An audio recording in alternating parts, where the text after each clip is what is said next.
దానికి ప్రజలందరూ కూడా విశేషమైన స్పందనతో అనేక సమస్యలతో దరఖాస్తులు చేసుకుని వాటికి పరిష్కార మార్గంగా ఒక అధికారులు కూడా ఇంటికి వెళ్ళి వాళ్ళు పరిష్కరించి గ్రౌండ్ లెవెల్లో కూడా వెరిఫికేషన్ చేసి పరిష్కార దిశగా జరుగుతుంది. ఇది చక్కటి కార్యక్రమం. అలాగే ఇప్పుడు మీరు ఇంటి నుంచి రాని వాళ్ళు కూడా చాలామంది ఉంటారు. దానికి కూడా పురమిత్ర యాప్ డౌన్లోడ్ చేసుకుని దాంట్లో మీ యొక్క ఏరియా అంటే వాటర్ సప్లై రాకపోయినా, లేకపోతే స్ట్రీట్ లైటింగ్ బాగోకపోయినా, లేకపోతే డ్రైనేజ్ బాగోకపోయినా, రోడ్డు బాగోకపోయినా, ఇలా ఏ రకమైన సమస్య అయినా దాంట్లో కూడా మీరు కంప్లైంట్ పెట్టచ్చు. ఇది పురమిత్ర యాప్ను కూడా గూగుల్కి వెళ్ళి డౌన్లోడ్ చేసుకుని ఈ అవకాశాన్ని కూడా వినియోగించుకోవాలి అని ప్రజలందరినీ కోరుతున్నాం.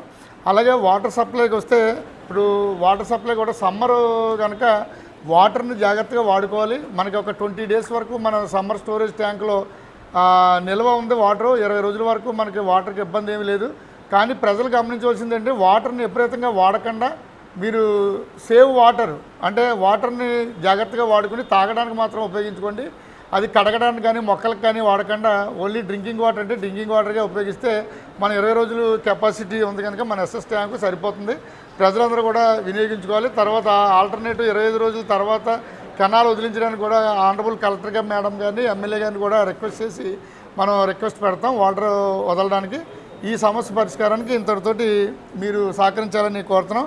అలాగే మీరు చెల్లించవలసిన ప్రాపర్టీ ట్యాక్స్ అంటే ఆస్తి పన్ను, ఖాళీ స్థలం పన్ను, నీటి పన్నుల మీద 36/2026 వరకు కూడా వడ్డీ లేకుండా కట్టే అవకాశం కూడా ఉంది. కనుక మీరు ఈ టైంలో కడితే వడ్డీ కూడా చెల్లించక్కర్లేకుండా 2026-27కి సంబంధించి 5% రిబేట్ ఇచ్చారు మొన్నటి వరకు. ఆ రిబేట్ తీసి ఇప్పుడు ఏం చేశారంటే వడ్డీ లేకుండా జూన్ ఎండింగ్ వరకు పేమెంట్ చేయొచ్చు. అంటే ఈ నెల వచ్చే నెల ఎండింగ్ వరకు మీరు వడ్డీ లేకుండా కట్టచ్చు. కానీ ఈ అవకాశాన్ని కూడా వినియోగించుకుని పట్టణ అభివృద్ధికి సహకరించవలసిందిగా ప్రజలందరినీ కోరుతున్నాం. అలాగే మరొక విషయం ఏంటంటే స్వచ్ఛ భారత్ టీము మనకి ఇప్పుడు వచ్చింది.